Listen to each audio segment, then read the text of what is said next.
In other news tonight, Lunar New Year festivities are underway in San Francisco. They've got huge crowds that are coming to San Francisco's Chinatown to celebrate.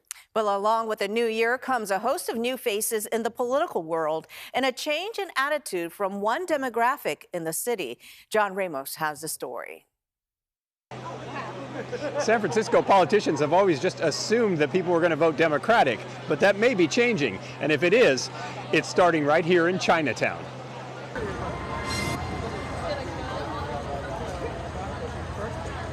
I come out, I walk around in San Francisco Chinatown every day. Winky Toy has lived in San Francisco's Chinatown for 45 years, and she was happy to see so many people visiting her neighborhood. But she was also happy to see so many of her neighbors coming out to vote in the November presidential election. They're in their 80s, 90s, year-old, old lady, old man. They all came out to vote. Because the way it is happening in America is going downhill.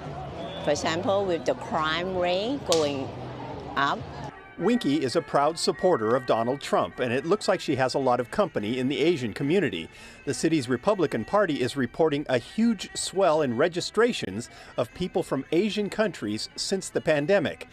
That's quite a turnaround from 2020, when Trump was being blamed for inciting Asian hate crimes against Chinese elders. America has become less hospitable to immigrants and refugees.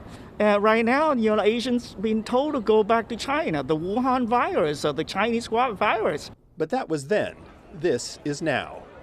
What I see is that regular citizens like we are all fed up with the corruption here in San Francisco and also in California. We are all fed up.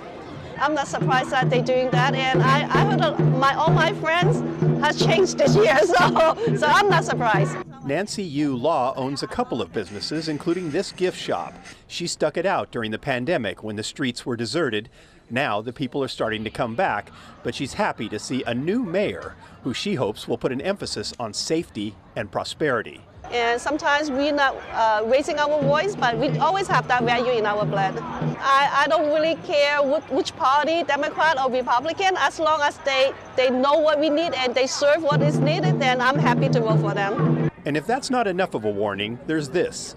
On Wednesday, the San Francisco Democratic Central Committee got a letter from the Rose Pack Asian Democratic Club, a prominent political organization, saying the party was failing to meet the needs of the Asian community. It said, quote, "Given this growing divide, we've made the difficult decision not to re-charter with the San Francisco Democratic Party. In fact, it will now be known as the Rose Pack Asian American Club, removing the word Democratic from its name." So I can see there's a tremendous, attitude change. People are willing to come out to change. We weren't able to reach anyone from the Democratic Party for comment today, but as progressives, they like to think of themselves as the party of change. But this is one change they may not have seen coming.